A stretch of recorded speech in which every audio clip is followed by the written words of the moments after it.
अनंत ज्ञान अनंत दर्शी तीर्थंकर प्रभु महावीर स्वामी जी के चरणों में कोटि कोटि वंदन करने के पश्चात एकाग्र अवतारी आचार्य सम्राट पूज्य श्री जयमल जी महाराज सहित को कोटि कोटि वंदन।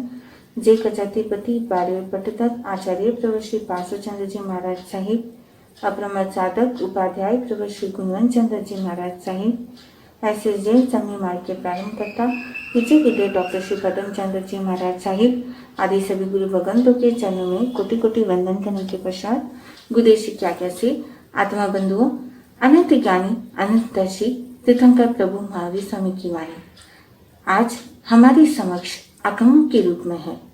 आगम आ ग और म। आ यानी आप्त पुष्पों द्वारा कथित, ग गंधर्वों द्वारा गुंतित और म मुनियों द्वारा मंतित। बंधु, ये जो आगम होते हैं ये हमारे सारे गम को मिटाने वाले होते हैं। यह आत्मा जो अनादिकाल से चार गति के अंदर परिभ्रमण करते हुए हर गतियों के अंदर कहीं न कहीं कभी न कभी दुख की अनुभूति करती है, उसे गम आते हैं। लेकिन जब वह आत्मा गुरु भगवंतों की वाणी के द्वारा जिन वाणी श्रवण करती है तब उस समय उसके सारे गम दूर हो जाते हैं, क्योंकि उस समय उसे अपनी आत्मा का बोध होता है। व्यक्ति अपने आप को जानने लगता है, पहचानने लगता है, अपने रियल अस्तित्व को जान जाता है।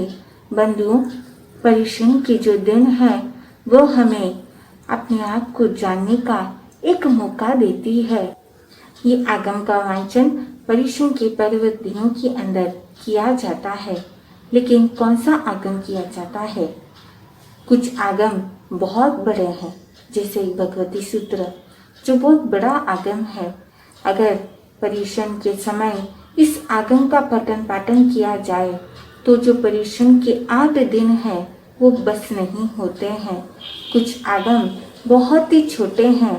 ऐसे छोटे आगम का भी अगर वांचन किया जाए जो 1-2 दिन में ही खत्म हो जाए तो फिर श्रेष्ठ दिन क्या किया जाए। ऐसे समय में ये 8वां अंग सूत्र जिसका नाम है अंतर्गत दशा सूत्र, इसका वांचन किया जाता है। इसका वांचन क्यों किया जाता है? बंधु, ये तो ना तो अधिक बड़ा है और ना छोटा है। यह 8 दिनों के अंदर पूर्ण रूप से उसका वांचन किया जा सकता है। देखिए, संयोग की बात, परिश्रम के दिन भी 8 होते हैं। ये अंतर्गत सूत्र भी 8वां अंग सूत्र माना जाता है और इस अंतर्गत सूत्र के अंदर 8 वर्ग भी बताए गए हैं। अंतकृत दशा सूत्र किसे कहते हैं? ये नाम क्यों? अंत यानी एंड, कृत यानी कार्य, जिसने अपने सारे कार्य को अंत कर दिया। जब जीव आत्मा जन्म और मरण करती रहती है तो उसके लिए नित्य नवीन नए कार्य तैयार रहते हैं। यहाँ कुछ करना है, वहाँ कुछ करना है। ये जीव 1 सेकंड के लिए भी, 1 क्षण के लिए भी शांत नहीं रहता है, क्योंकि वहाँ पर कर्मों के कारण से वहाँ पर कार्य होते रहते हैं। लेकिन जब ये आत्मा कर्मों से मुक्त हो जाती है तब उस समय उसके सारे कार्य समाप्त हो जाते हैं और सबसे बड़ा कार्य है जन्म और मरण। जो जन्म मरण की जो क्रिया है, जो कार्य है, जो हम करते आ रहे हैं, उसका अंत। बंधुओं, इस अंतकृत दशा सूत्र के अंदर उन 90 आत्माओं का वर्णन है जिन्होंने अपना कार्य सिद्ध कर लिया। ऐसी आत्माओं का वर्णन है जो सभी आत्माएं हैं अपने सर्व कर्मों को नाश कर कर सिद्ध बुद्ध और मुक्त हुई है। उन आत्माओं का वर्णन अंतर्गत सूत्र के अंदर आता है। कुछ आगमों के अंदर जिन चरित्र आत्माओं का वर्णन आता है, कुछ भव्य आत्माएं मोक्ष को प्राप्त कर ली है और कुछ भविष्य में प्राप्त करेंगे, जो वर्तमान में देव गति के अंदर है। लेकिन अंतर्गत सूत्र एक ऐसा सूत्र है जिसमें सिर्फ वही चरित्र आत्माओं का वर्णन है जो उसी भव में मोक्ष को प्राप्त हुई थी। और दशा कहते हैं अंतकृत दशा। दशा क्यों? दशा यानी 10। इस सूत्र के अंदर 8 वर्ग बताए गए हैं। 8 वर्ग के अंदर प्रथम वर्ग और अंतिम वर्ग दोनों वर्ग में 10-10 अध्ययन बताए जाते हैं, इसलिए दशा कहा है अंतकृत दशा सूत्र। और हर अध्ययन के अंदर एक एक अध्ययन में एक एक चरित्र आत्माओं का वर्णन है। ऐसे 90 चरित्र आत्माओं का वर्णन 8 वर्ग के अंदर बताया जाता है।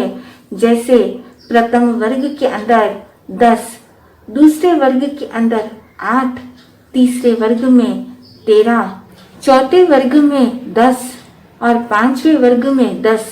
ये 5 वर्ग में कुल 51 आत्माओं का वर्णन आता है जो भगवान अरिष्टनेमि के शासन काल में हुए थे।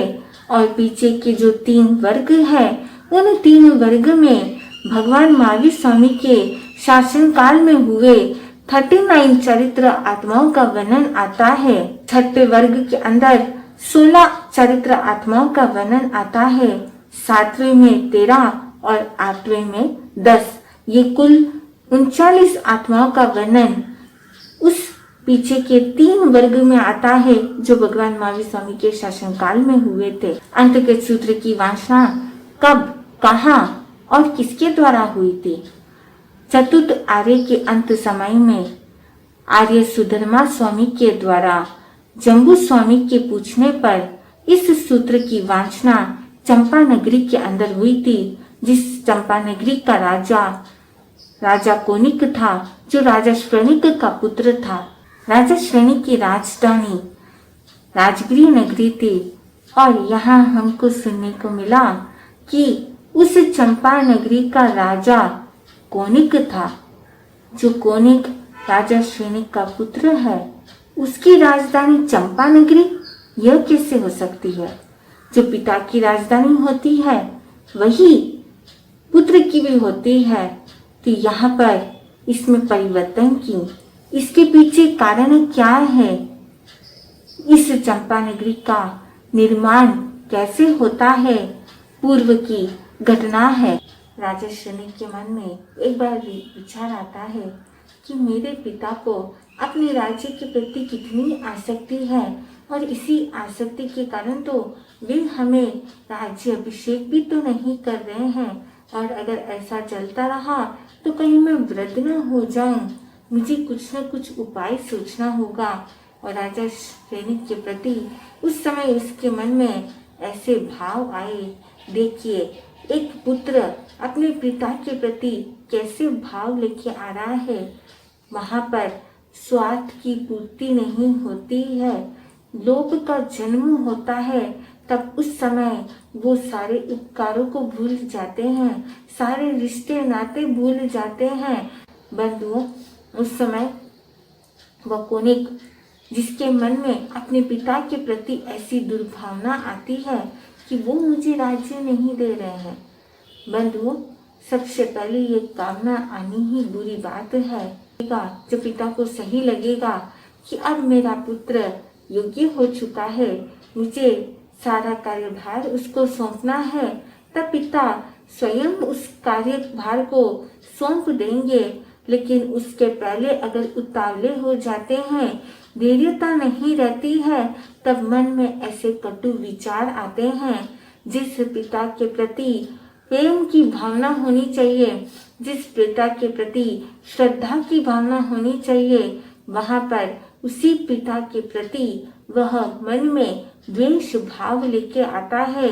और इसी द्वेष भाव से वो घृणित कार्य भी कर देता है जो एक पुत्र को नहीं करना चाहिए। बंधुओं, वह अपने सारे अन्य जो भ्राता थे, उसमें विमाता के 10 भ्राताओं को भी अपने इस कार्य में शामिल करता है।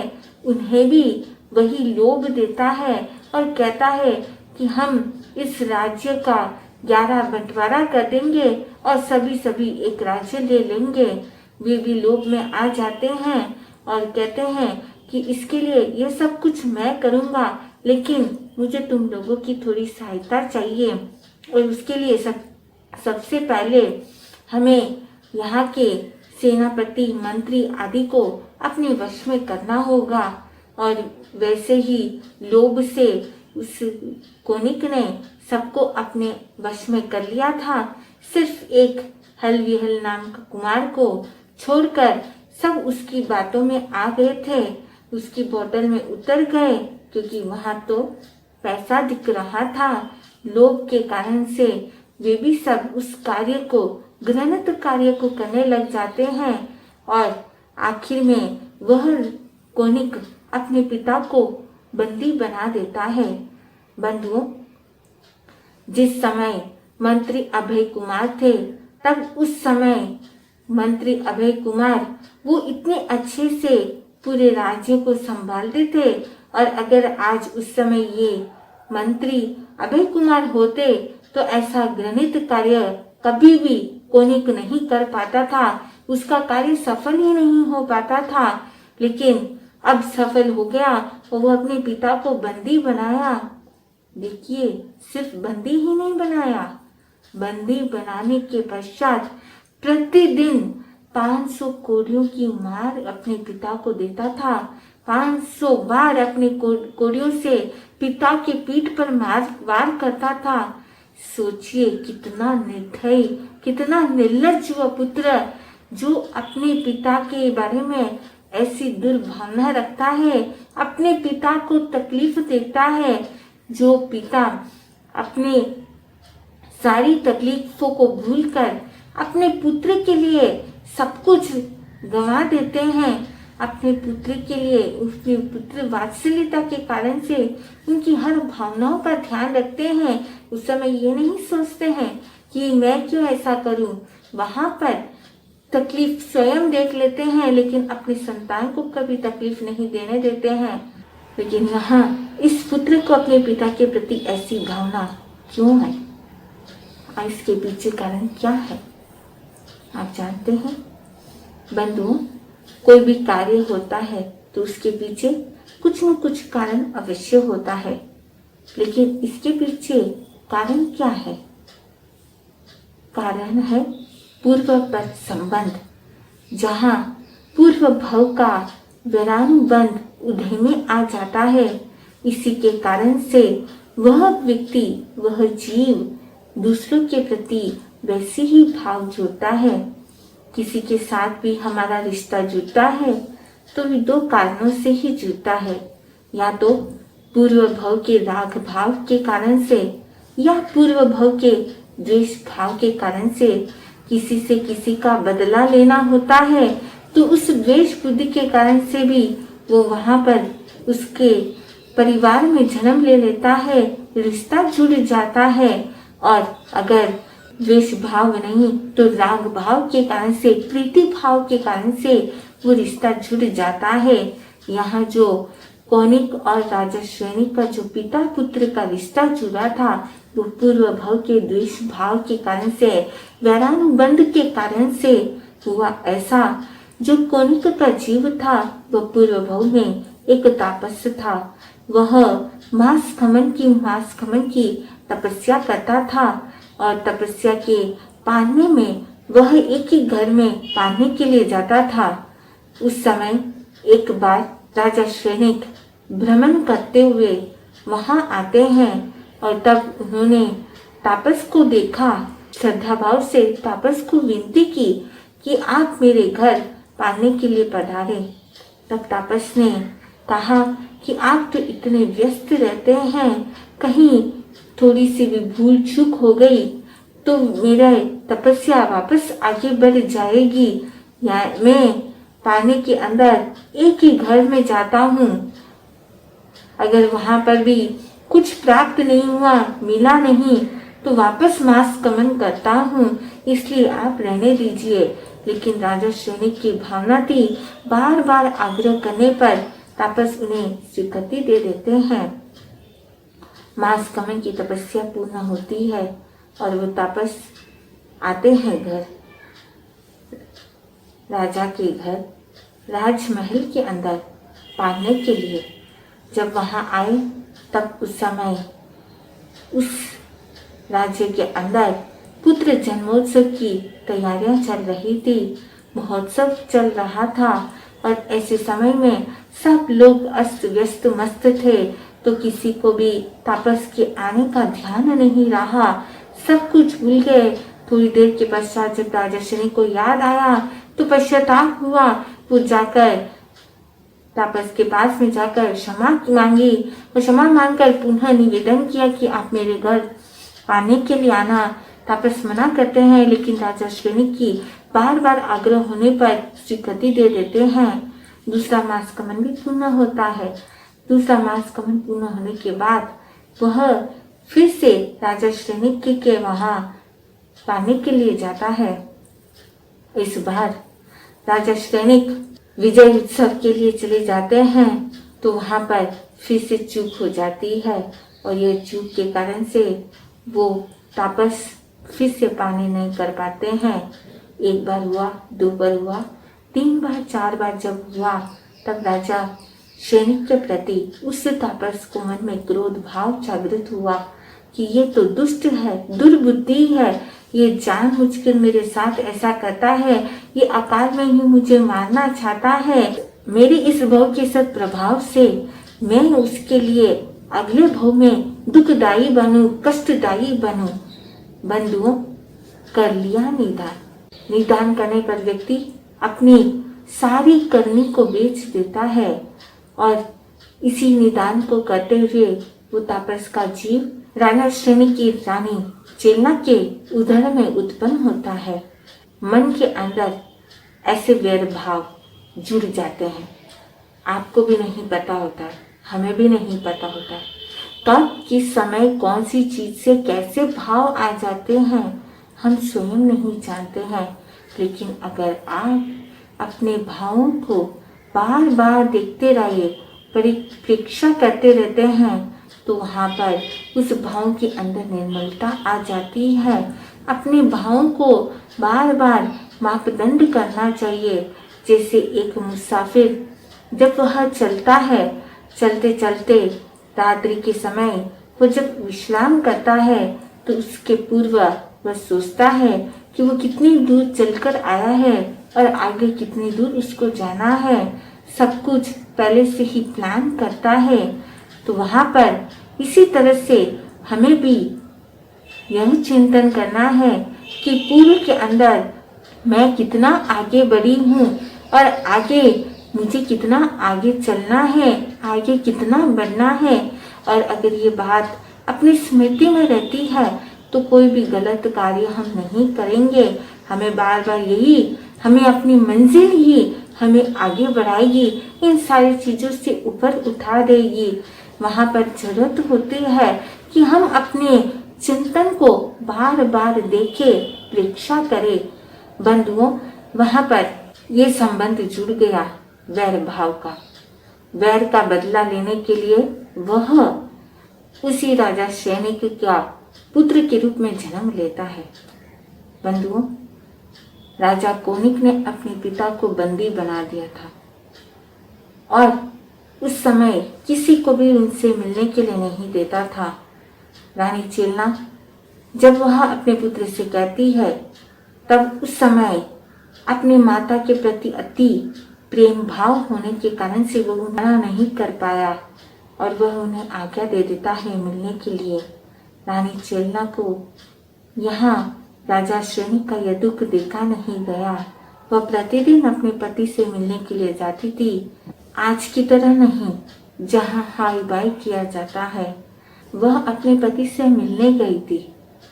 वहाँ जब वह जाती थी, तब अपनी लंबी केश राशि में लक्षपाल तेल लगाकर जाती थी और उसी लक्षपाल तेल को जो राजा सैनिक के पीठ के पीछे जो घाव होता है, उस घाव पर लगाती, जिससे सारा घाव ठीक हो जाता था।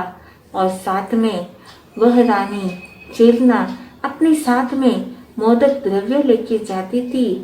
इस तरह से प्रतिदिन घाव भी होते थे और वापस वो घाव ठीक भी हो जाते थे। कुछ दिनों के पश्चात राजा कोनिक की पटरानी रानी पद्मावती ने पुत्र को जन्म दिया। पुत्र का नाम उदयन रखा गया।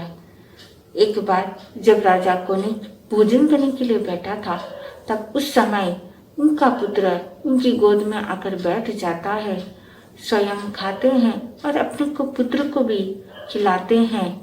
उसी समय पुत्र ने मूत्र का विसर्जन किया था और जिससे कपड़े तो खराब हुए थे, साथ में वो मूत्र की जो धारा थी वो भोजन की थाली में गिर गई। राजा कोनिक उस समय कुपित न होकर वह भोजन को ऐसे ही ग्रहण कर लेता है। उस पुत्र के प्रति बिल्कुल भी वह गुस्सा नहीं करता है। यह देखकर रानी चेलना बोलती है, कम से कम तुम भोजन की थाली को तो बदल देते। उस समय राजा कोनिक कहता है, क्या आपने मेरे जैसे पुत्र के प्रति वात्सल्य भाव देखा है? उस समय रानी चेलना ने देखा कि ये मौका सही है। उस समय मौके का फायदा उठाकर रानी चेलना कहती है, तुम क्या जानो पुत्र वात्सल्य के बारे में? तुम क्या जानो पिता के पुत्र के प्रति वात्सल्य भाव को? तुम तो निर्दयी हो, इसीलिए तुमने अपने देव तुल्य पिता को बंदी बनाकर रखा है। मीरावली का सूत्र के अंदर वर्णन ऐसा मिलता है। एक बार जब राजा कोनिक रानी चेलना के पास में जाता है, तब उस समय रानी चेलना को उदास देखकर वह अपनी माँ से प्रश्न करता है, मेरा राजा होना क्या आपको अच्छा नहीं लगा? रानी चेलना कहती है, मुझे कैसे आनंद हो सकता है जब तुम्हारे पिता देवतुल्य पिता जिसको तुमने बंदी बनाकर रखा है, ऐसे समय में मुझे कैसे आनंद हो सकता है? तब वह, माता जी, मैं कैसे यह मान लूं कि मेरे पिताजी के मन में मेरे प्रति स्नेह भाव था? वो तो मेरे घात के इच्छुक थे। माता ने कहा, ऐसी बात नहीं है, तुम उनके स्नेह अनुराग के बारे में जानते ही क्या हो? तब उस समय वह बताती है पूर्व की घटित घटना को। जिस समय राजा कोनिक अपनी माता की गर्भ में आता है, गर्भ में आने के पश्चात 3 मास के पश्चात रानी चेलना को मन में एक दुहत उत्पन्न होता है कि वह अपने पति के कलेजे के मांस को खाए। बंधुओं, कौन सी पत्नी यह सहन कर सकेगी कि जिसमें वह अपने ही पति का कलेजा का मांस का टुकड़ा खाए? बिल्कुल भी नहीं। लेकिन यह हुआ कैसे? उस रानी चेलना के गर्भ में आए हुए जीव के परिणाम के कारण से। कहते हैं, माता जो सोचती है वही गर्भस्थ शिशु भी सोचता है। माता जो करती है वही गर्भस्थ शिशु भी करता है।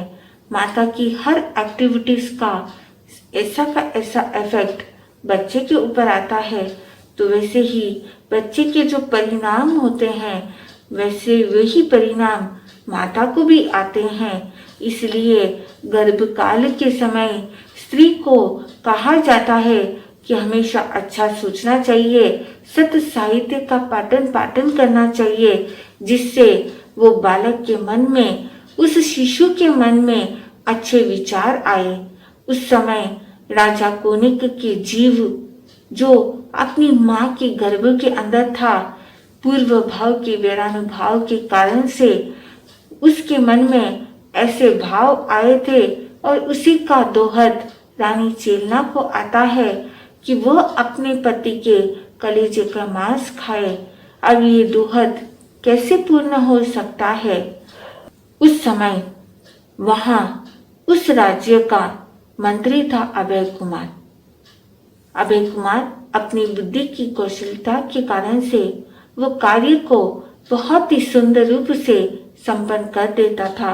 और ऐसे ही रानी चेलना के मन में जो दोहत उत्पन्न हुआ, उस दोहत को भी अभय कुमार ने अपनी बुद्धि के बल से बिना राजा को कष्ट दिए, बिना राजा को कोई तकलीफ पीड़ा दिए, रानी के दोहत को पूर्ण कर देता है। जब रानी के मन में ऐसे भाव आए तब वह मन में सोचती है, निश्चित ही मेरे गर्भ के अंदर कोई ऐसा पापी जीव है जिसके कारण से मेरे मन में भी ऐसे हिंसक परिणाम आ रहे हैं। बंधुओं, जब क्रीलेश्वा कृष्ण हो जाती है तभी ऐसे क्रूर विचार आते हैं। ऐसे क्रूर विचार आने पर साधक वर्णित कार्य कर देता है। बंधुओं, इसी बात को लेकर रानी चिल्ला ने सोचा, गर्भ में आते ही ये ऐसे परिणाम आ रहे हैं तो अगर वो जन्म लेगा तो वो अपने पिता को कितना दुख देगा। वह उस बात को बिल्कुल भी सहन नहीं कर सकेगी। इसलिए उसने सोचा कि मैं इस गर्भ को मिटा दूं। और गर्भ को मिटाने के लिए अनेक प्रयत्न भी किए, लेकिन सब निष्फल रहे और राजा कोनिक का जन्म हो जाता है। जन्म होते ही रानी चेलना के मन में जो दुहत के कारण से जो ऐसे भाव आए, उसी कारण से अपने पुत्र को किसी गुप्त दासी के द्वारा कहकर किसी उकड़ी में फेंका देती है और राजा को यह संदेश भिजवा देते हैं कि मृत पुत्र का जन्म हुआ। इधर राजा श्रेणिक जो भ्रमण के लिए गए थे, भ्रमण में जाते जाते अपने सैनिकों के साथ में जहाँ जंगल की ओर गए थे, तब उस समय अचानक एक बच्चे की रुदन की आवाज आती है। बच्चे की रुदन की आवाज को सुनकर राजा श्रेणिक सैनिक को कहता है, देखो ये आवाज कहाँ से आ रही है। उस समय सैनिक ढूंढते हैं और ढूंढते ढूंढते उन्हें एक बालक उकड़ी के ऊपर दिखाई देता है, जिसके ऊपर राज तेज था, राजकुमार था।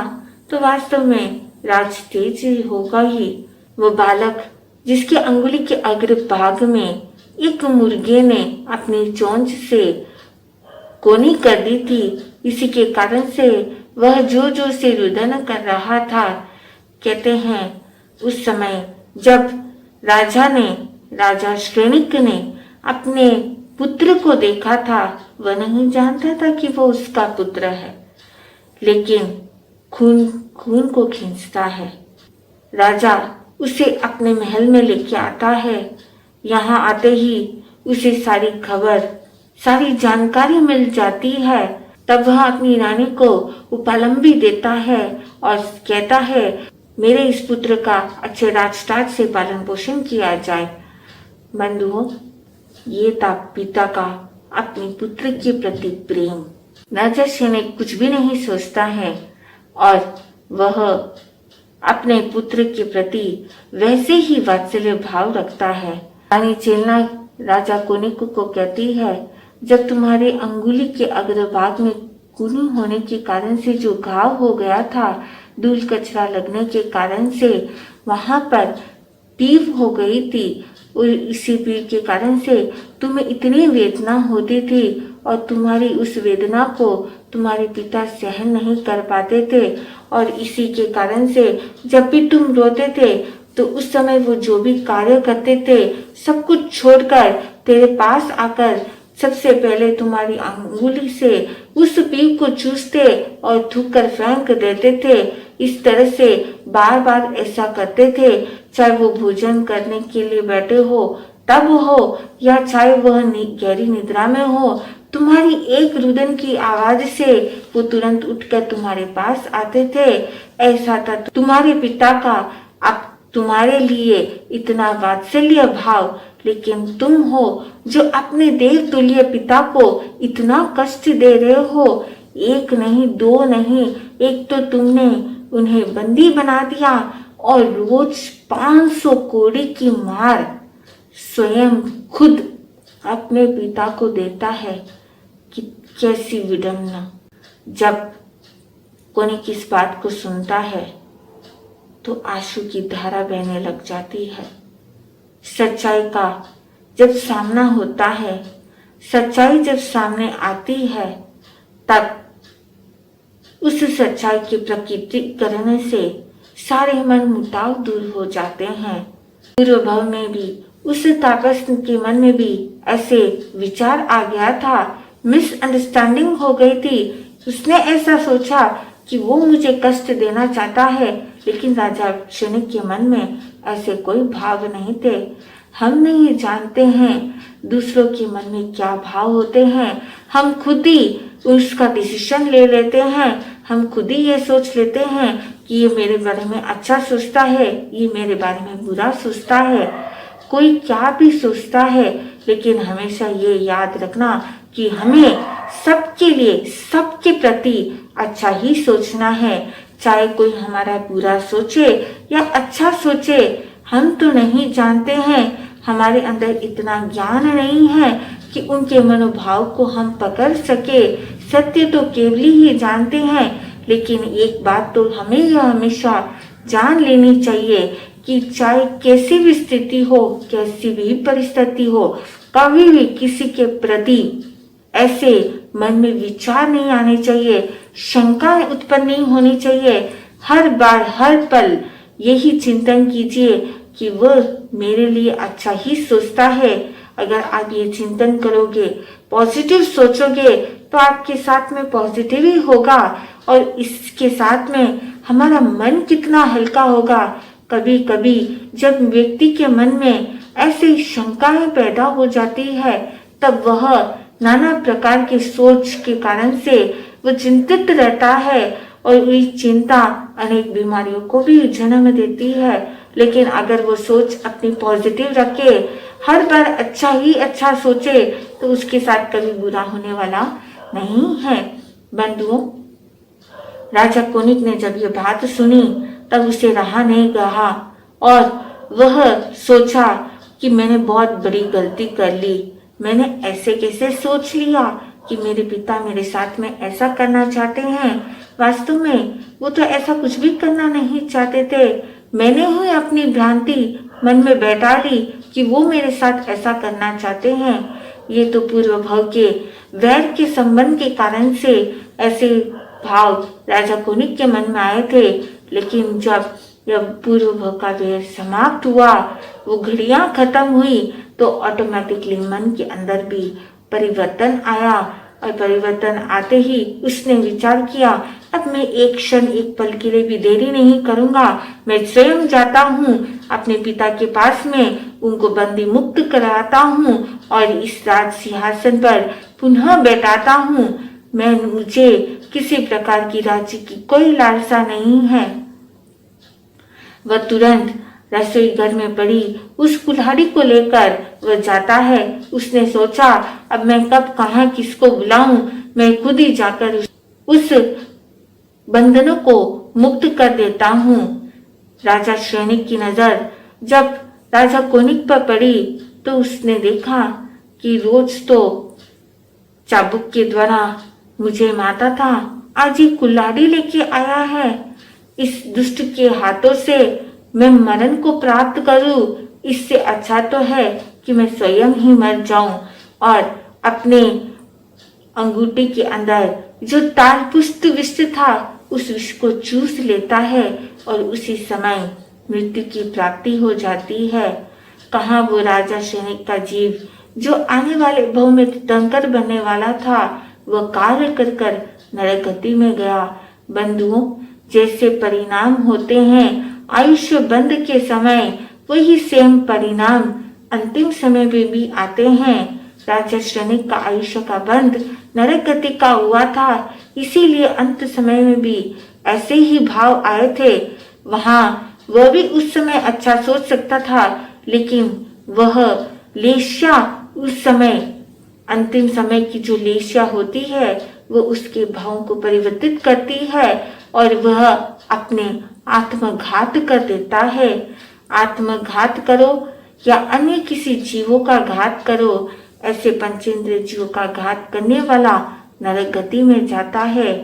बंधुओं, राजा कोनिक जब वो अपने पिता के पास पहुंचा, राजा शनिक के पास पहुंचा, तब तक तो सारी बात बीत गई थी। इस बात को वह कोनिक बिल्कुल भी सहन नहीं कर पाया।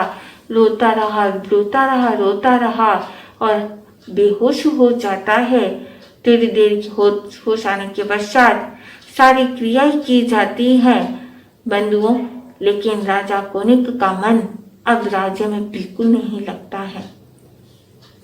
बार बार वो बातें उसके माइंड में घूम रही थी कि मैं ही मेरे पिता का हंता हूँ, पितृ हंता हूँ, पितृ घातक हूँ, मेरे कारण से ही मेरे पिता की यह हालत हुई। अपने आप को कोसता रहा और बिल्कुल भी उसका मन नहीं लगा। राज्य की तरफ भी उसका बिल्कुल ध्यान नहीं गया। सब प्रजा थी, जनता थी और सेनापति, मंत्री आदि सब विचार करने लगे, अगर राजा इसी तरह से ऐसे ही करता रहा तो इस राज्य का क्या होगा। और सबके साथ मिलकर मंत्रणा की गई और विचार किया, हमें महाराजा को यहाँ से किसी अन्य स्थान पर ले जाना होगा। स्थान परिवर्तन होगा तो भावों में भी परिवर्तन होगा। उसी जगह में रहेंगे तो भाव वैसे के वैसे बार बार आते जाएंगे। तब उस समय उन्होंने जो सोचा था वो राजा कोनिक को कहते हैं और कोनिक की आज्ञा प्राप्त कर उस स्थान ढूंढने के लिए जाते हैं। भूमि शास्त्रियों को भूमि खोज का कार्य सौंपा गया था। वे इधर उधर कई जगह जाते हैं, लेकिन कोई भी एक ऐसी अच्छी भूमि नहीं मिली जहां शांति हो।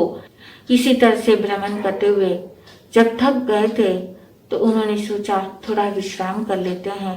तो वहां जो चंपा वृक्ष था, उस चंपा वृक्ष की छाया में वे बैठ जाते हैं। जब वहां उस छाया में बैठा तब उसे ऐसा लगा, ऐसा प्रतीत हुआ कि यहाँ कितनी शांति है, शांति ही शांति है। और उस समय उन्होंने कहा कि ये जगह लगता है अब सही है। और वे जाकर प्रधानमंत्री के पास में गए और कहा कि आप इस जगह को देखें, यहाँ अद्भुत शांति की अनुभूति हो रही है। वहां पर मंत्री भी जब वहां पहुंचे तो उन्हें भी एकदम शांति की अनुभूति हुई और उन्होंने सोचा कि किसी भी तरह से, किसी भी रूप में राजा कोनिक को एक बार यहाँ लेके आना है। और ऐसे ही भ्रमण के बहाने राजा कोनिक को वहीं उसी स्थान पर लाकर रोक दिया जाता है।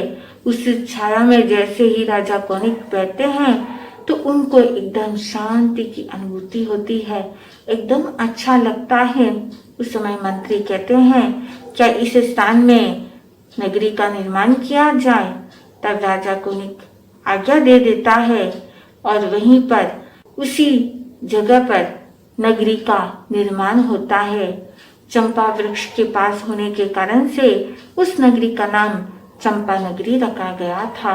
इस तरह से राजा कोनिक इस चंपा नगरी का राजा बनता है। इसी चंपा नगरी के अंदर वहां आर्य सुधर्मा स्वामी ने जम्बू स्वामी को अंतर्गत सूत्र की वाचना की थी।